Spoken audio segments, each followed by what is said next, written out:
Hello, and welcome to another episode of Solipsist Watched, where this week I watched Darkest Hour from 2017. Now, I actually didn't remember why exactly this movie was on my list until after I finished watching it. And I'm not going to bury the lead on this. The reason is that the main character of Churchill in this movie is played by Gary Oldman. And the reason why that's particularly notable, I think, is because of the fact that until after I had finished the film, I didn't realize it was him.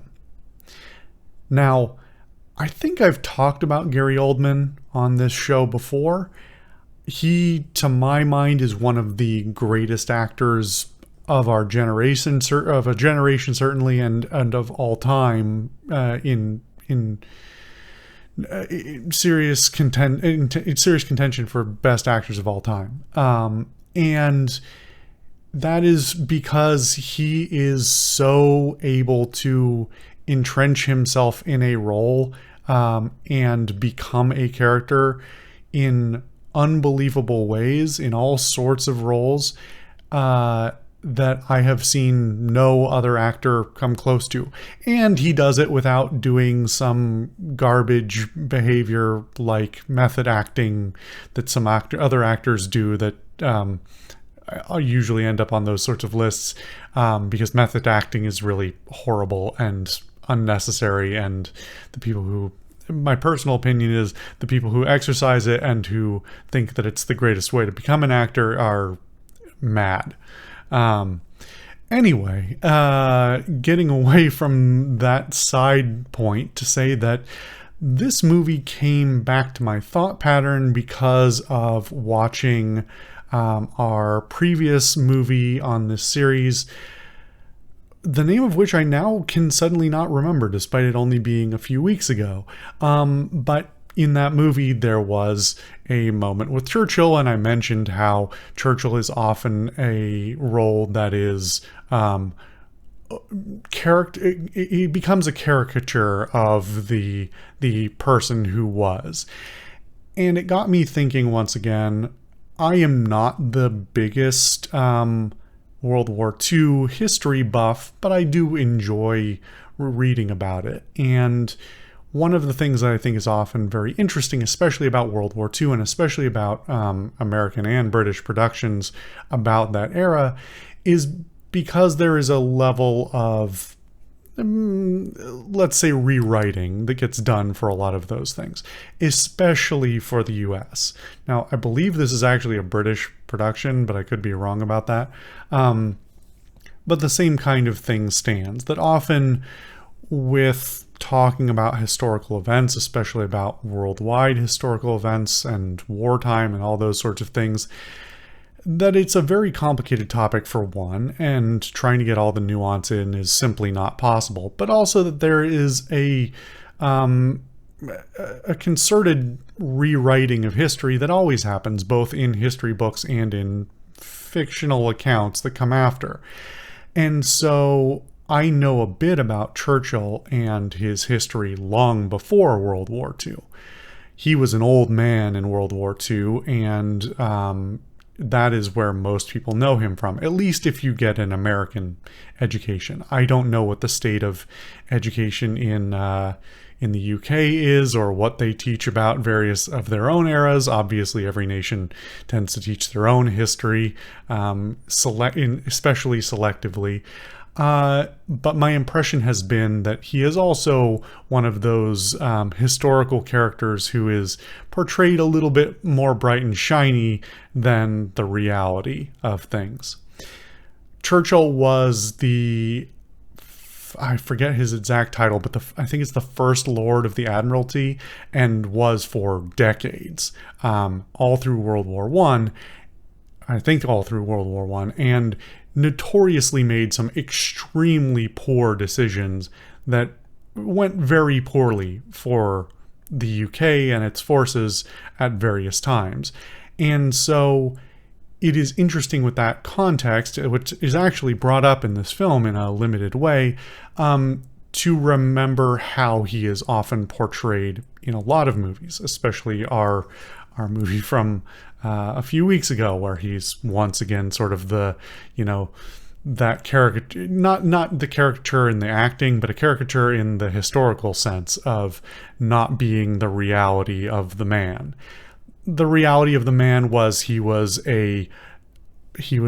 born to basically nobility. He, was always in politics, and he had a terrible drinking problem and lots of other issues going on that made him not an ideal person for a lot of reasons. But he is largely remembered for being that, wartime prime minister of World War II who made a lot of memorable speeches and rallied the UK, Britain around this keep calm and carry on kind of attitude. So I was very curious to actually see what kind of take this movie would have on him as a character. It's interesting because I think this movie, more than almost any other I've ever seen with him in it, characterizes him at least as a flawed individual. Usually it's almost taken as offensive in a lot of cases to, besmirch his name. But I think this movie basically operates as a character study of sorts. And so showing him as an old man who was often drunk and was racked by concerns about the decisions he was making and the effects they had on people is an interesting twist. Now, is it historically accurate? No, it is not. In fact, by all accounts, a lot of the sort of foibles that he goes through in this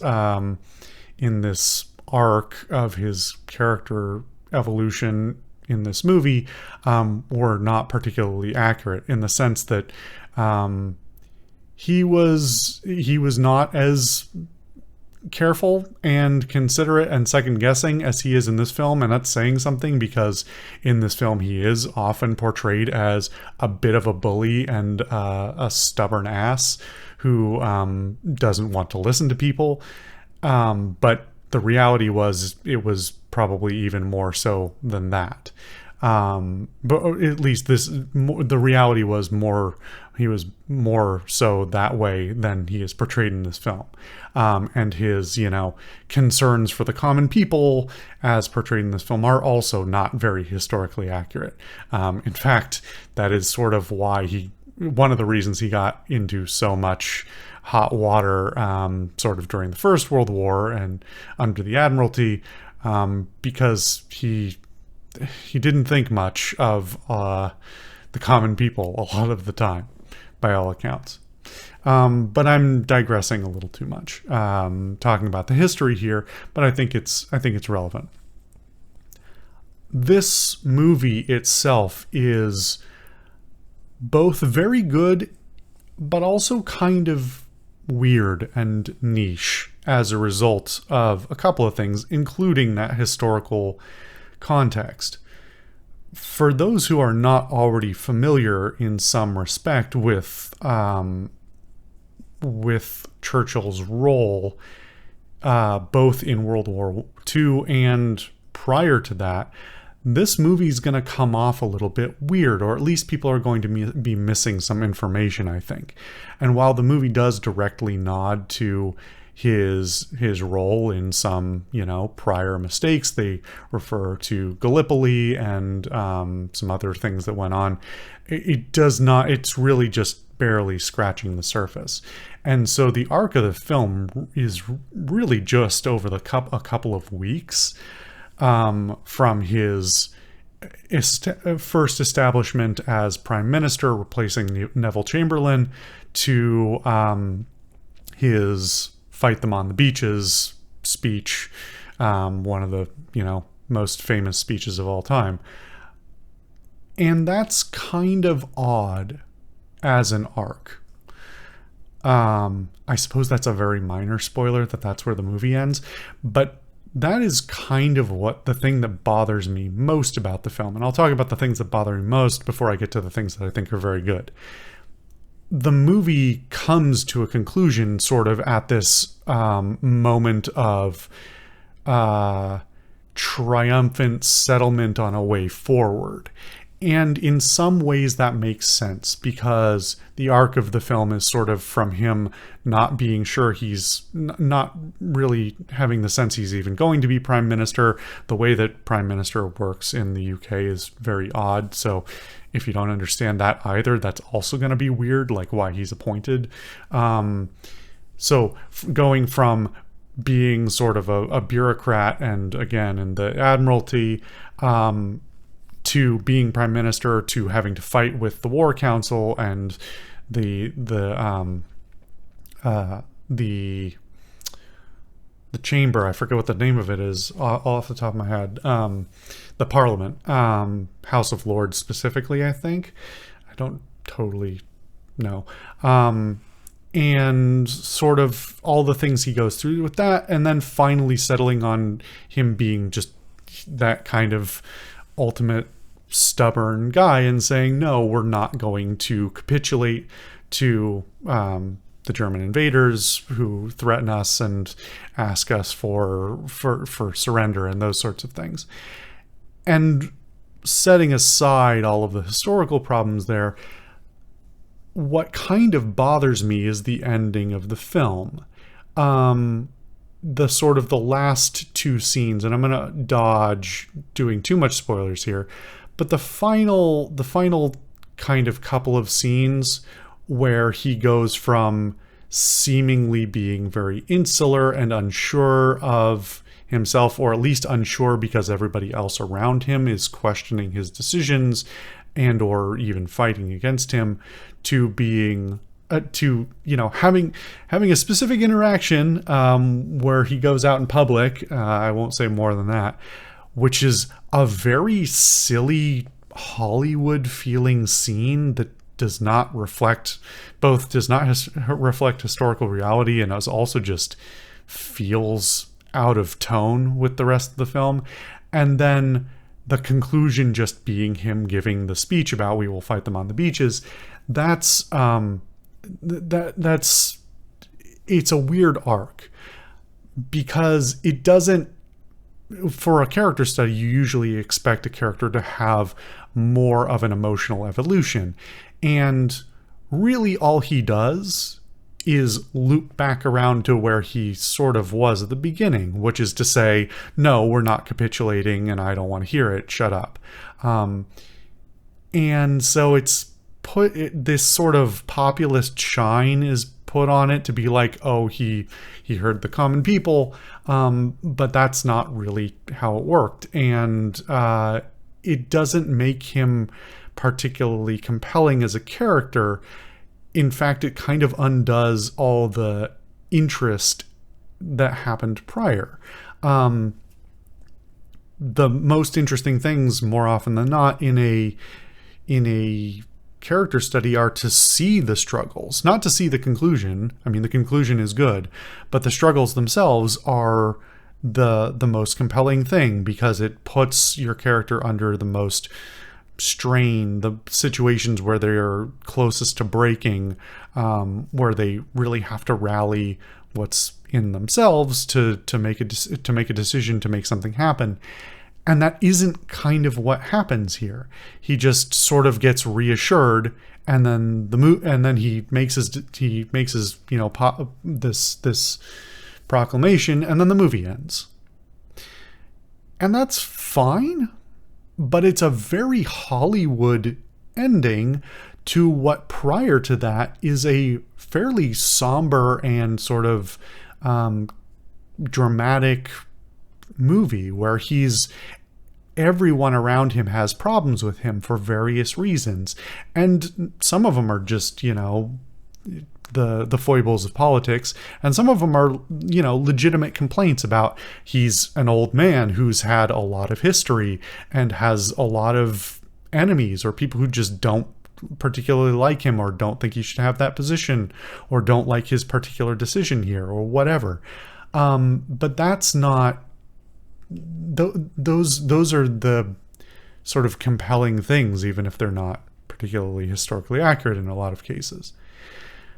So then the movie ends up sort of leaning on the this sort of self-satisfaction of being memorable, thinking back on a proud history of anti-fascism and standing sort of chin up, that sort of British that British pride, self pride, and like being able to stand up for something that meant something, which again is a different kind of propagandistic thing.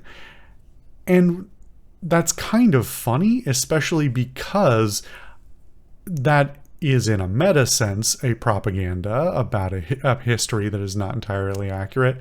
But the movie itself is in no small part about how propaganda works and the meaning of propaganda, and how Churchill as a leader is mostly memorable for his certain charisma and as a figurehead of a lie, basically, that Britain was in very bad shape all through, basically the late 30s all the way to the end of the war, that it was just barely hanging on, and that, sure, that sort of stiff upper lip is meaningful, but it was not based on a reality. It was based on propaganda. And that is not, I'm not saying that in a negative sense. If you're not familiar, propaganda as a word has gotten a very dirty meaning, but it is not inherently an inherently negative word. Propaganda and how it works inside politics is a complicated beast, and one I should probably not even dip into here because it would just take up a lot of time. But a big chunk of this movie is about how the realities of those who were in the know, in the political spheres and the military spheres at the time, were saying this shouldn't. We have to, in order to make the logical, air quotes, logical decision here, we have to capitulate. We have to, we can't stand up because we're outnumbered and all these other things. And that's something that, if you study a little bit of World War II and the global politics at the time, like, there's a lot to unpack there about the realities of the resources that were available to various factions and what they were able to do with them and how they leveraged them against each other. But Britain was in a very bad situation.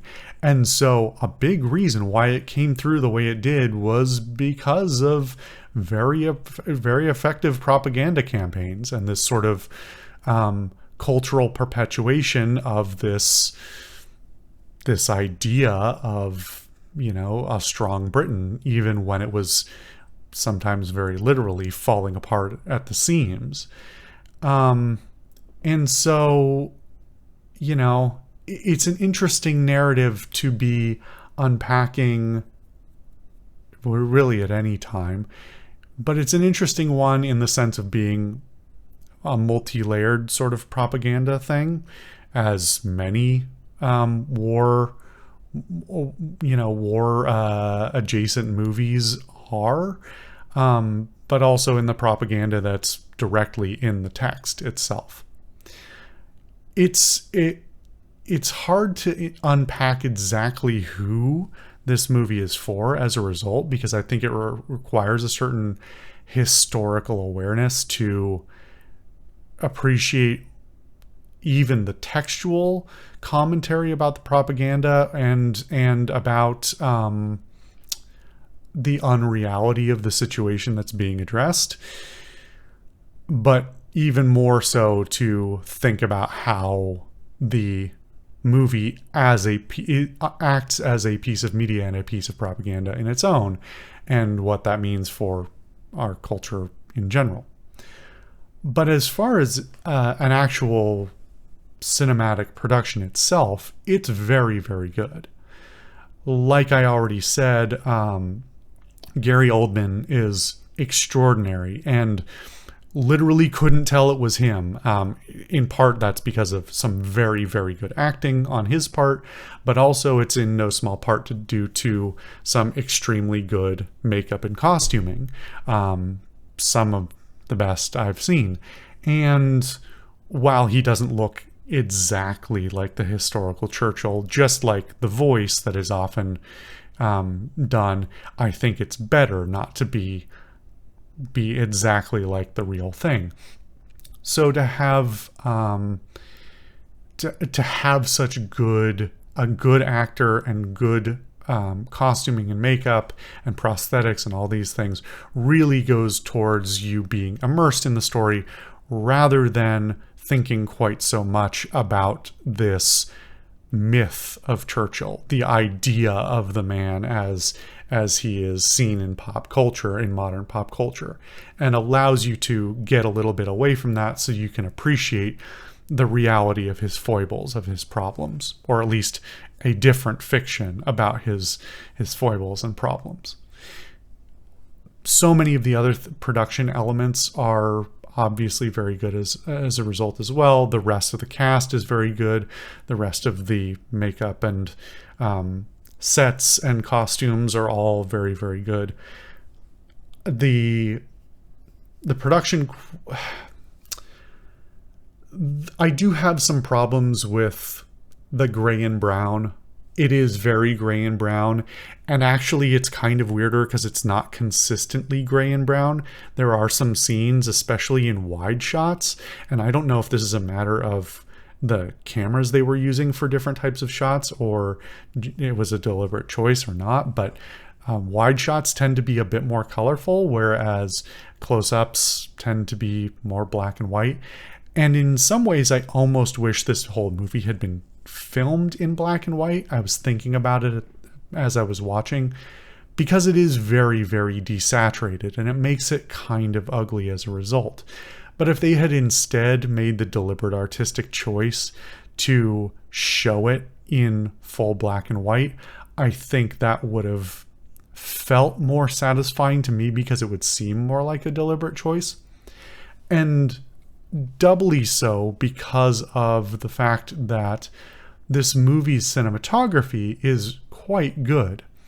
And that is both through a combination of some very interesting and nice shots using some very creative framing, in combination with some very interesting lighting, where there are a lot of locations and sets that have very limited lighting, and it is naturalistic in some senses, but it's also extremely exaggerated, where rooms that in reality would have been totally lit, of course, have this exaggerated lighting to focus your eye, to the point of it being almost stage lighting in a lot of cases, where the light is directly on certain characters or right behind them or right in front of them in order to emphasize a certain emotional element, an emotional beat that's present. And I think the cinematography is really interesting. So even if you're not compelled by a lot of the other things that are going on, or you're not particularly interested in Churchill or World War II or the UK or whatever, it's interesting just from these are some interesting still frames. These are some interesting framing devices. This is some interesting lighting choice, and the way it tells story in its sense of telling how people are coming together or moving apart or feeling isolated or feeling opposed. Those are all interesting things to me.